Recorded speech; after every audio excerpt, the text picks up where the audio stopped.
સેવા સદનની સામે જ્યારે ફોર્મ ભરવાની નામાંકન ભરવાની પ્રક્રિયા અને સેવા સદનની નજીક જ્યારે 100 મીટરનો દાયરો કરવામાં આવે છે ત્યાં આચારસંહિતા લાગે છે, એના માટેના ભંગ માટે પોલીસ દ્વારા એમને અટકાવવામાં આવ્યા હતા. પણ અનંતભાઈના સમર્થકોનું કહેવું છે કે જ્યારે ભાજપના પ્રતિનિધિઓ, ભાજપના આગેવાનો, ભાજપના કાર્યકર્તાઓ જ્યારે અહીંયા સુધી આવતા હોય તો પછી અમને જ કેમ આચારસંહિતા લાગે છે, એ બાબતે થોડો મામલો ગરમાગરમી ચાલે છે અને પોલીસ સાથે પણ કાર્યકર્તાઓનું ઉગ્ર વાતાવરણ ઊભું થયું છે.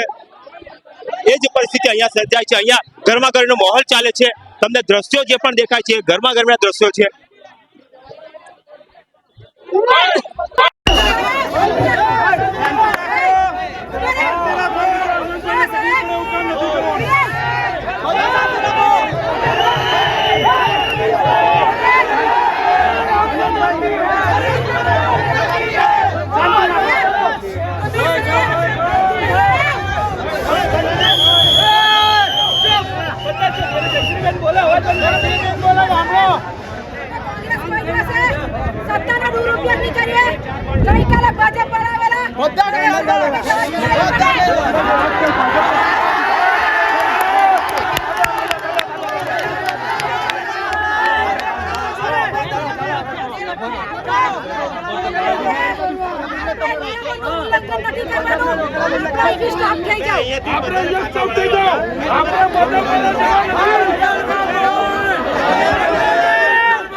જિલ્લા સેવા સદનની એક્ઝેક્ટ સામે રેલી આવીને મુકાઈ ગઈ છે અને જ્યારે એમને કહેવામાં આવ્યું છે કે અહીં આચારસંહિતા લાગુ પડશે અને અહીંથી આગળ જવાશે નહીં, પણ આચારસંહિતા માટેના કોઈ પણ બેનર કે બેરિકેડ મૂકવામાં નથી આવ્યા અને જ્યારે 4-5 પોલીસ દ્વારા ત્યાં રોકવામાં આવ્યા. સમર્થક એટલા બધા હતા કે 4-5 પોલીસવાળાનું કામ ન હતું, કારણ કે એમાં પોલીસવાળાની પણ બેદરકારી દેખાઈ આવે છે કે જ્યારે આચારસંહિતા હોય છે તો બેરિકેડ કેમ નથી મૂક્યા. એ બેરિકેડ મૂકવા જોઈએ અને તો જ પબ્લિકને ખબર પડશે કે અહીંથી આચારસંહિતા શરૂ થાય છે અને અહીંયા અમારે અટકી જવાનું છે અને જ્યાં હંગામો ઊભો થયો એ હંગામો ઊભો થવાનું કારણ ન બનતે.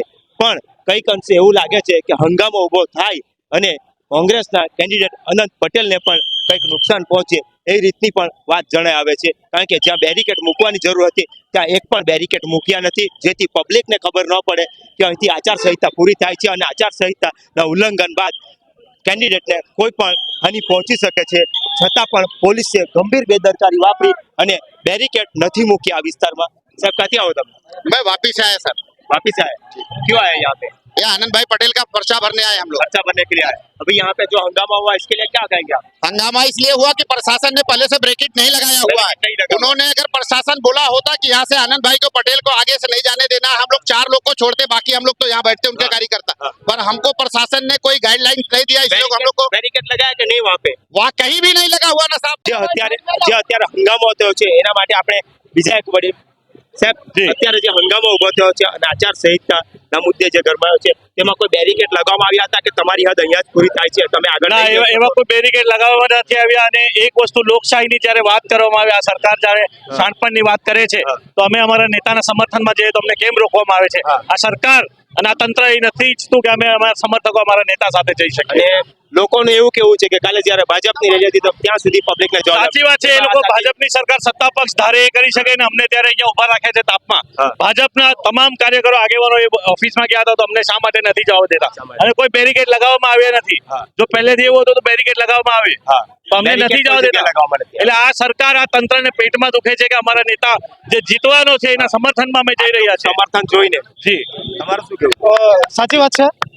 જ્યારે રેલી આવી ખરેખર ત્યાં બેરિકેડ કોઈ લગાવવામાં આવ્યા ન હતા અને ત્યાં પોલીસ દ્વારા જે લાકડી પકડીને રોકવામાં આવે.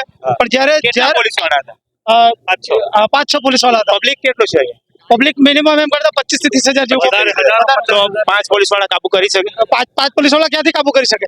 બેરિકેડ ન લગાવવાનું કારણ શું થઈ શકે કોઈને? તંત્ર ઊંઘું ઝડપાયું છે. તંત્રને એવું હતું કે ઝડપાય એવું લાગે છે આનંદ પટેલના કે સમર્થકો જો નથી, કદાચ પણ આજે અમારા આદિવાસી સમાજના લોકો જ્યાં અમારા આગેવાનના આનંદ પટેલના જ્યારે ઉમેદવારી પત્ર ભરવામાં આવે ન કરે એવું થાય એવું કદાચ ઈચ્છે કે જો એવો કઈક પ્રશ્ન જાગે કે જેથી આનંદ પટેલને બી રોકવાનો પ્રયાસ કરવામાં એવી રીતના આ તંત્ર અને સરકાર દ્વારા આવું પહેલાથી કહેતા જ હતા કે આનંદભાઈ અમારી બાજુ આવો આવો, હજુ સુધી ટ્રાય ચાલુ છે એવું લાગે છે. અમારા સિંહ એવા છે કે કોઈ દી આ ભાજપથી કોઈ દિવસ ખરીદાય નહીં. અમારા સિંહ એવા છે કે હર હંમેશા સમાજને લઈને ચાલવાવાળા સિંહ છે. આ કોઈ દી ભાજપથી ખરીદવાનો નથી. આ હર હંમેશા સમાજની વાત કરે, સમાજની સેવાની વાત કરે એ અમારા આનંદભાઈ છે. લોકોએ એ જ કીધું છે કે જ્યારે બેરિકેડ ન લગાવવામાં આવ્યા અને 4-5 પોલીસ વાળા જ ત્યાં ઊભા હતા અને એના દંડા દ્વારા પબ્લિકને રોકવામાં હતું અને પબ્લિકની હતી પોપ્યુલેટી કમસે કમ 25,000 ની ઉપર પબ્લિક હતું અને પછી 4 પોલીસ વાળા રોકે તો ક્યાંથી રોકાવાના? ત્યાં કોઈ બેરિકેડ ન હતા. આચારસંહિતાનું ઉલ્લંઘન છે, એના કોઈ સંજ્ઞા કે કોઈ વસ્તુ હતું ન અને છતાં પણ અત્યારે કહેવામાં આવે છે કે આચારસંહિતાનો ભંગ થશે, આવી બધી વાત કરવામાં આવે છે. સાહેબ, અત્યારે જે હંગામો થયો એના માટે શું કહે? આ બધું પોલિટિકલ મોટિવેટેડ છે. આવી રીતે જ આ રોકવા માંગે છે કે આ જુલુસ જે ખરું એ આનંદભાઈ સાથે. બેરિકેડ લગાવેલા હતા ત્યાં? ના, કોઈ બેરિકેડ નહોતા. બેરિકેડ લગાવવા જોઈએ કે ન લગાવવા? લગાવવા જોઈએ. એમને બતાવવું જોઈએ કે આ બાઉન્ડ્રી છે, અહીંયાથી તમારે આગળ નહીં વધવું જોઈએ. બેરિકેડ ન લગાવવાનું કારણ શું છે? એ લોકોને ગમે એમ રીતે નિયમમાં કે નિયમનો ભંગ કર્યો એ રીતે અમને અટકાવવામાં. કાયદાના સકંજામાં જકડવા. હા, બસ આ જ એમની પાસે છે, એના સિવાય કોઈ છે જ નહીં. તમારું નામ શું? રાજેશ રાઉત. રાજેશ રાઉત.